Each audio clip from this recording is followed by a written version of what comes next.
In today's lesson, we're going to solve real-world linear systems. Example 1, how do I solve real-world linear systems?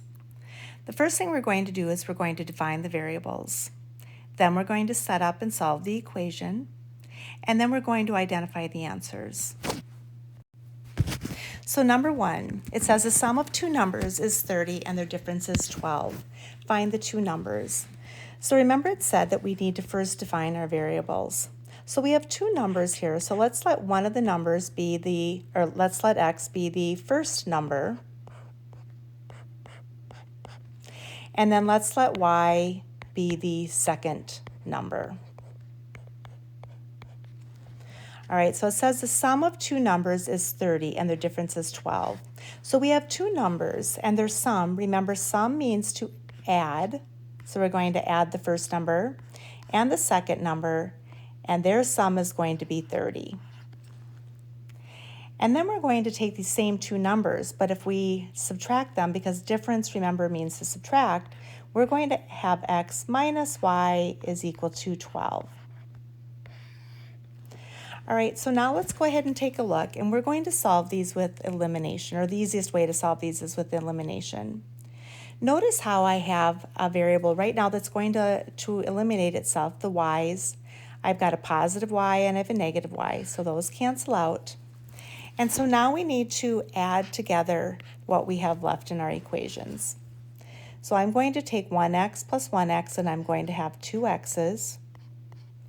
And then I'm going to take 30 plus 12, and I'll have 42. So we're going to then isolate our variable by dividing by 2. All right, so x is equal to 21, meaning the first number is equal to 21. So now let's go ahead and find out what the second number is. And remember that our first equation right here was x plus y is equal to 30. If we plug this in then, so we know that x is our first number, and our first number is 21, plus y is equal to 30. So let's go ahead and isolate the variable by subtracting the 21. And y is equal to 9. So our second number is equal to 9. And notice, if I add them together, 21 plus 9 is equal to 30, and 21 minus 9 is equal to 12.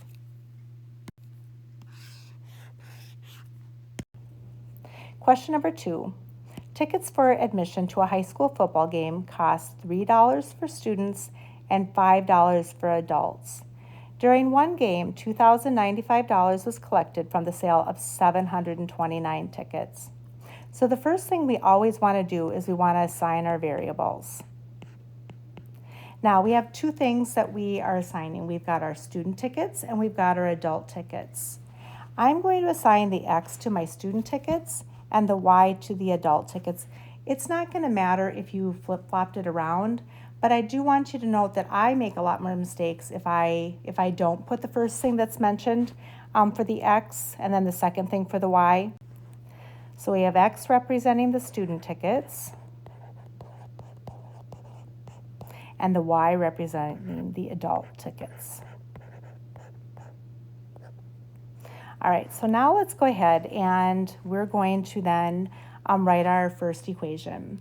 Let's go ahead and do the price per tickets. So I have the $3 for the student tickets, which is X. We don't know how many. And then we have $5 for the adult tickets, but we don't know how many. But what we do know then is that we collected $2,995. Make sure that you're using the $2,995 for your total and not the 729 tickets, because we're talking about money here. So we need the total amount of money to go with this one. All right, so now this is assigned the money for the adult tickets and the student tickets. Now let's go ahead and we sold a total of 729 tickets, meaning we sold adult or student tickets, we don't know how many. we sold adult tickets, and we know that we sold 729 of them. All right, so to keep the lesson so it doesn't get to be too long, let's just talk about how we would solve it. We would want one of the variables to cancel out, and so I would probably either multiply the top by a -3 or a -5, and it doesn't matter which one you would multiply it by. If I multiply by the -3, then the x's would cancel out and I could continue to solve. Or I could multiply by a -5 and then the y's would cancel out. But we would continue solving this just like the systems we have been solving using the elimination. And so then you would find out how many students' tickets you had sold and how many adult tickets you had sold. All right, question number 3. A sledding hill charges $5 for each tube and $8 for each long toboggan. Each group spends a total of $107 and 16 rentals. How many of each type did they rent?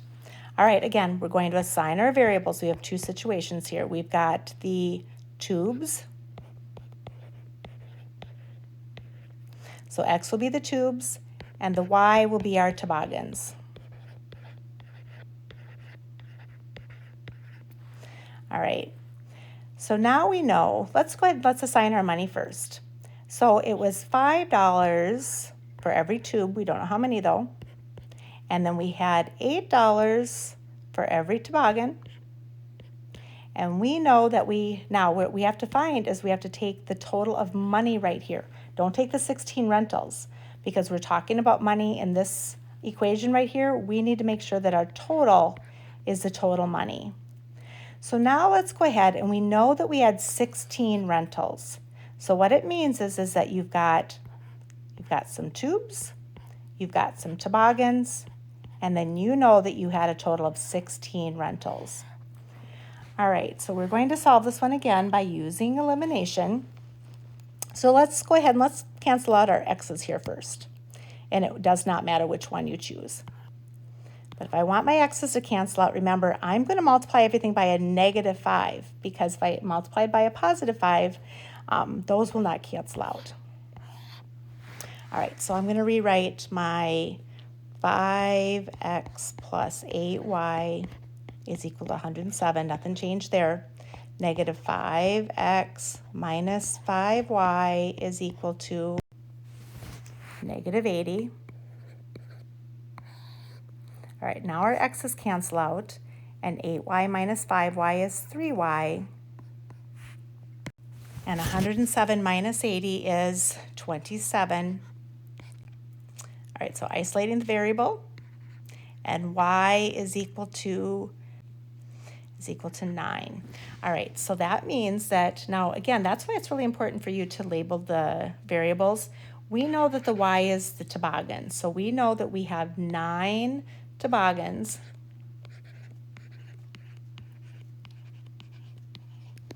All right, now let's go ahead and figure out how many then tubes we had. So again, if I come back into this really easy equation right here, it was x plus y is equal to 16. X plus, now we know that we had 9 toboggans, is equal to 16. And if we just subtract that 9, then x is going to be equal to 7. So that means that we had 7 tubes and 9 toboggans. So I'm going to just put over here 7 tubes.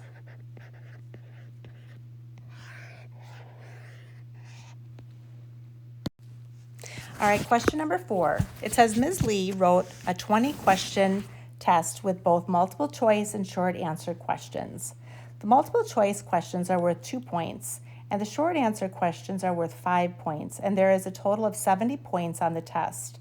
How many multiple choice and short answer questions are there? All right, so again, we're going to assign our variables. There are 2 types of questions. We've got multiple choice and we have short answer. So let's let our X be the multiple choice.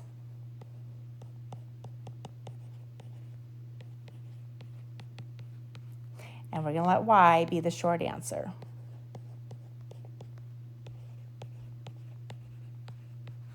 All right, so we know that the multiple choice questions are worth 2 points and the short answer questions are worth 5 points. And there's a total of 70 points on the test. How many multiple choice and short answer questions are there?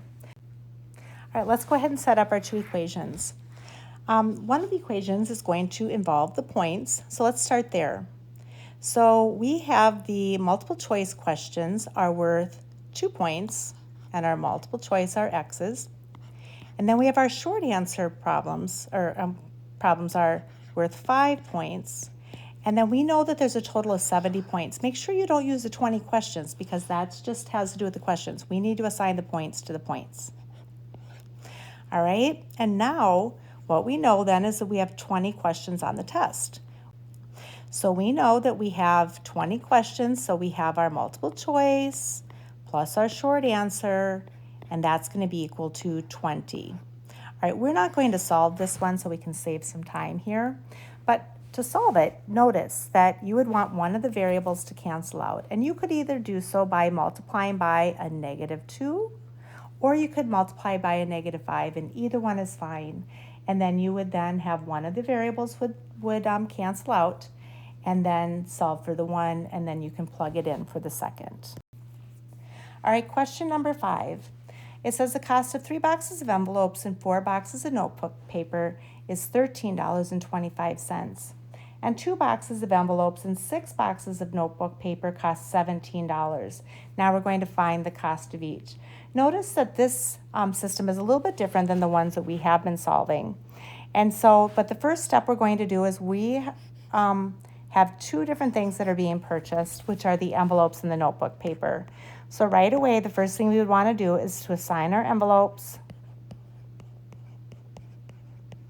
and then assign the variable y to the paper. Now in the first part, it says that 3 boxes of envelopes and 4 boxes of notebook paper. So 3x plus $4 for the paper, and then that's going to be a total of $13.25. So in our next equation then, we're going to have 2 boxes of envelopes, which is the 2x, and then the 6 boxes of notebook paper, and the total of that is going to be then $17.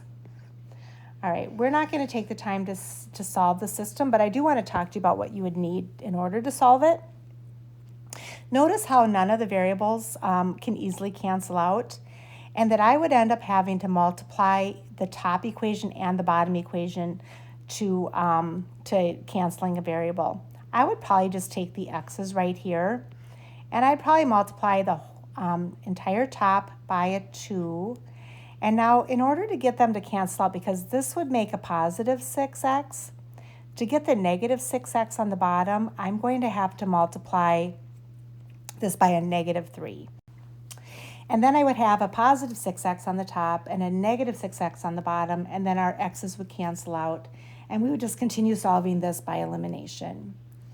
So in this lesson, we took a look at how to solve real-world linear systems.